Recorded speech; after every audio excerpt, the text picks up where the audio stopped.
Hello everyone, my name is Dariusz Michna and I'm wedding videographer for Midar Studio. I want to share with you my thoughts about this one bad boy, Canon EOS R7. I want to say thank you everyone who is watching this video, and I hope that my words and review will be enough for you to make decision. I want to show pros and cons of this camera after one entire wedding season. So let's start. Ergonomics. Let's start with ergonomics. I think that Canon cameras have the best ergonomics on the market. This button layout is awesome. You might think about this new aperture wheel, which is located on the top of camera. Don't worry about that. It is really handy. It is placed in great position. Especially when you are shooting with EVF, like this one, your thumb can change aperture pretty easy. It's easier than on R6, R5. I think that this is the best position for aperture wheel. Yes, it might take some time to get used to it, but after half a day or entire day of shooting, it will be really natural and you will forget that other cameras, Canon cameras, have aperture wheel here. Rest of buttons are pretty the same like in other Canon cameras, and I think for Canon users it will be really easy to change body. In this camera, Canon add this new button, which is not in other Canon cameras. It's changing AF mode from autofocus to manual. Only on RF STM lenses.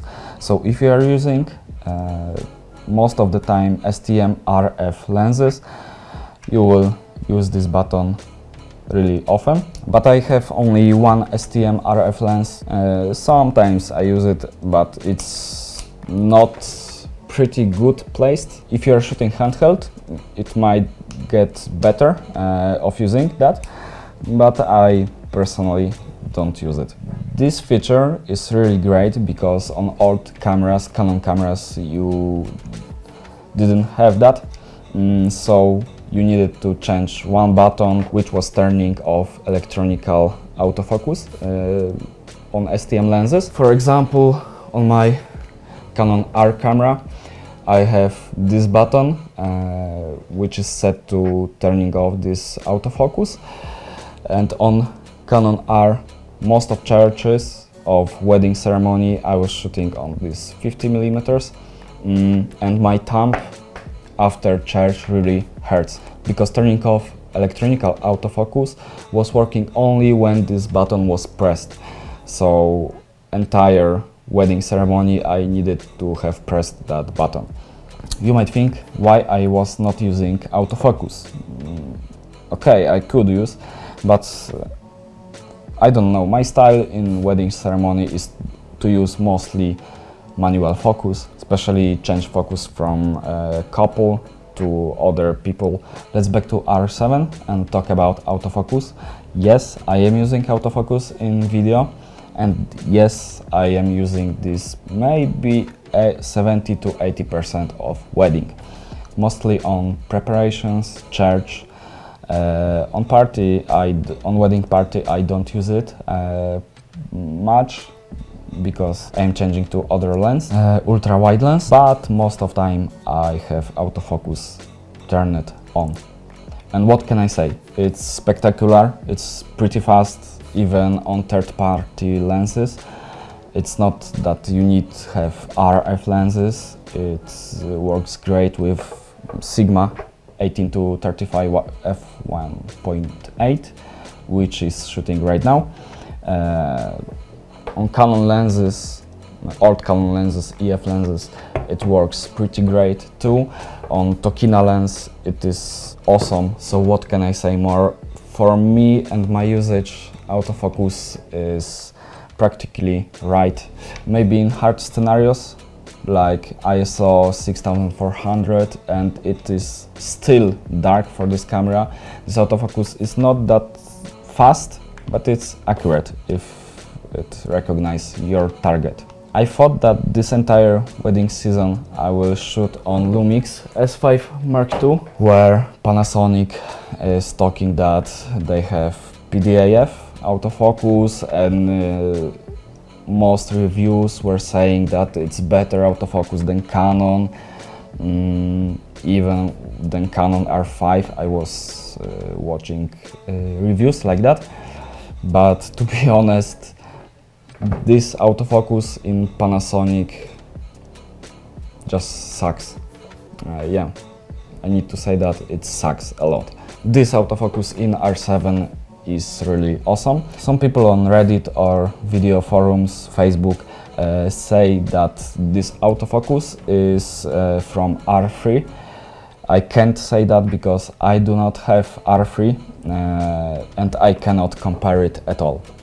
I can compare this autofocus to EOS R and EOS R6, and I want to say that than EOS R it's much better autofocus, but than EOS R6 it's a little bit better, especially in slow motion, but it's not a game changer, so you can say that R6 and R7 autofocus are the same.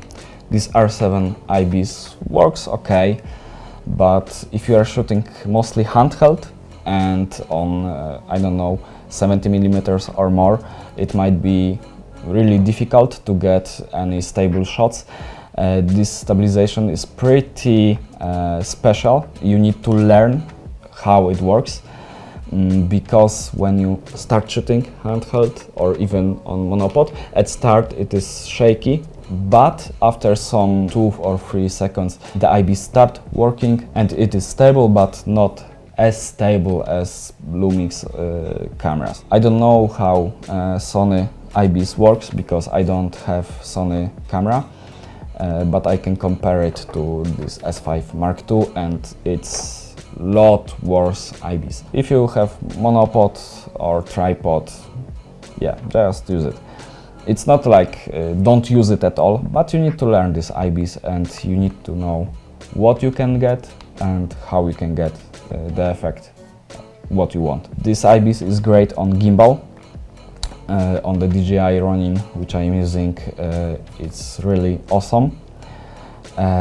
It's not jerky like you are making these pan shots. When I had Lumix S5 Mark II on gimbal and I was making some special shots like walking straight and making camera upwards, IBIS like it to jump. Video stabilize in softwares mostly correct that, but on R7 I didn't had any problems with it.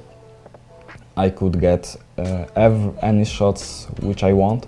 There is problem when you want to change your frame fast. So let's say a couple is walking towards you and now you want to shoot back of it, and you just making with gimbal this kind of movement. This IBIS will be leaning, so you need to wait about 5 seconds. One time when I made really fast movement, I need to wait about 10 seconds. But you need to know that it is not working with all lenses. Yes, with this Tokina 11-60 it just doesn't work. Okay, you can have IBIS turned on, but I don't know what exactly problem is. Maybe we can say that your video is wavy. Most people and most reviews say that IBIS doesn't work with Sigma 18-35, but it is not true. My body is working pretty great with Sigma 18-35. I was shooting half season with this lens because other half I was using Canon 16-35 2.8, and on both lenses it works pretty well. But on this Tokina, if you want to have some ultra wide angle lens, you need to be aware that IBIS does not work. Let's say about this bad boy, Canon 70-200 with image stabilization. Yeah, it works good. I was able to shoot on 200mm from handheld, nice stable shots. But as I said before, you need to wait some time to make IBIS work, and then if IBIS just focus, it will be stable. But if you want to buy some third-party lenses, you need to look for some videos on YouTube or other websites if that IBIS is working with this lens. Okay, we wedding shooters are thinking what about batteries, and I want to say that R7 is charging much less power than mine before body 6D Mark II. I don't know how, because it has IBIS, 6D Mark II hasn't. But yeah, on original battery I am able to use only 2.5 battery on entire wedding day, which takes from, let's say, from 10 AM to 1 AM in night, you know. So yeah, 2.5 battery for that camera is a great result. And you are maybe thinking, what about other manufacturers of battery? Most of time I'm using not original batteries. This is Nevel from Poland. I am using this battery for, I don't know, 8 years now.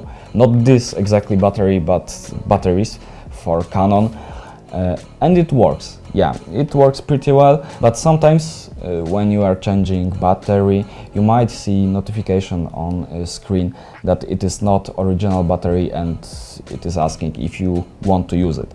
Yes, you can use it. You need to click on screen, but you don't see any battery status. It is a pretty simple fix for that. It works 90% of time, which is this one.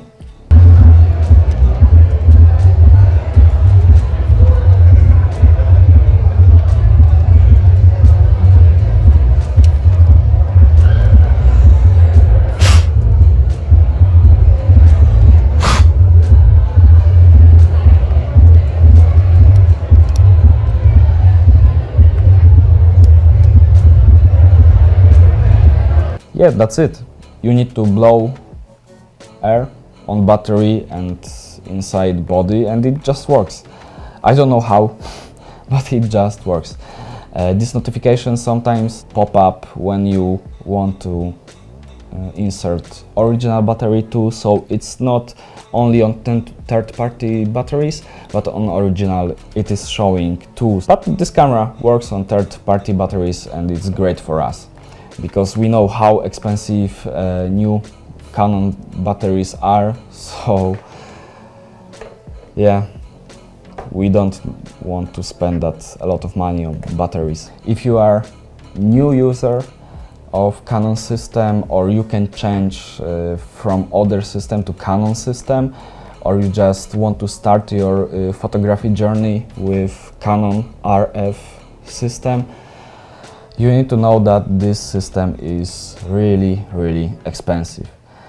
It's nothing special with these lenses. I want to say that RF lenses are less plastic than old EF lenses. They are more sharp, they have less lens flare, which on shooting videos is not that great. We all know that lens flare is something great in videos.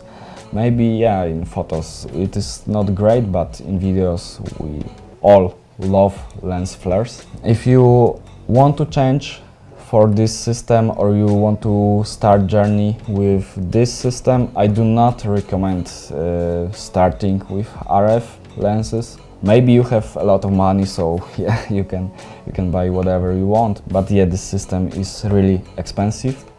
Everyone who is changing from old Canon bodies and have a lot of EF lenses like I have, you need to use adapter, which is pretty okay. I have simple adapter, not with ND filters, not with this Autofocus ring.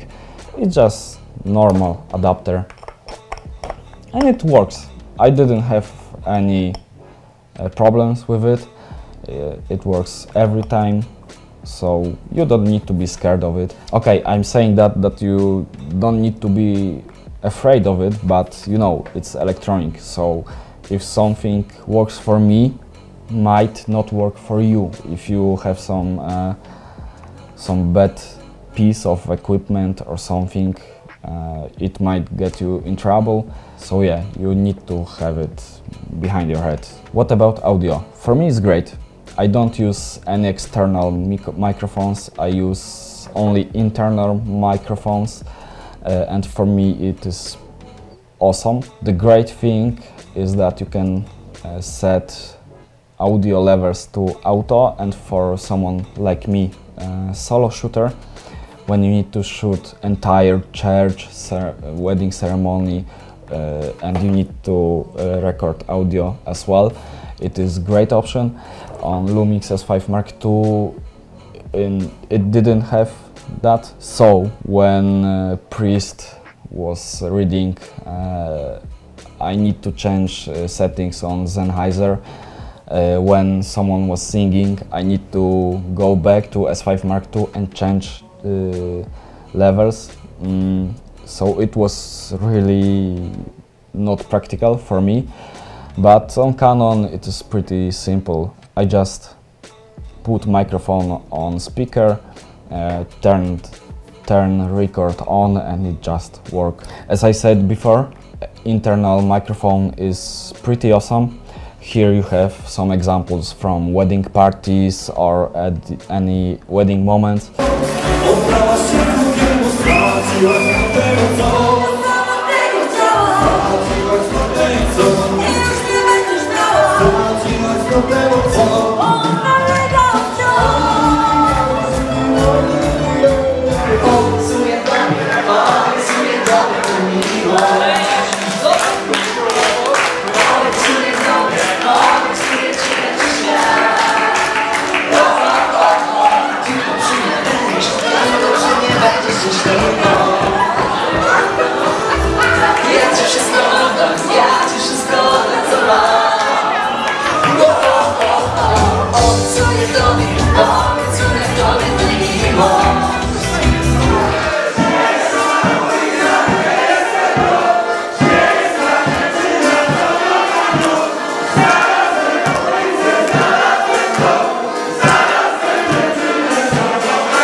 Ewi, pokaż pierścionki!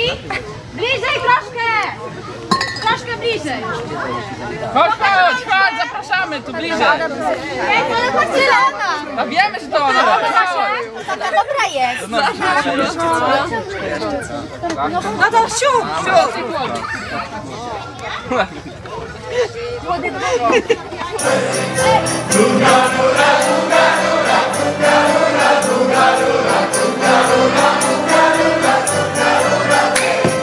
Jestem muzykantem, Warszawę lampę. My muzykanci, Warszawę lampę. Jak zagramy na to, cały ludzi. Tyle smutny, proszę cię. Jak zagramy na to,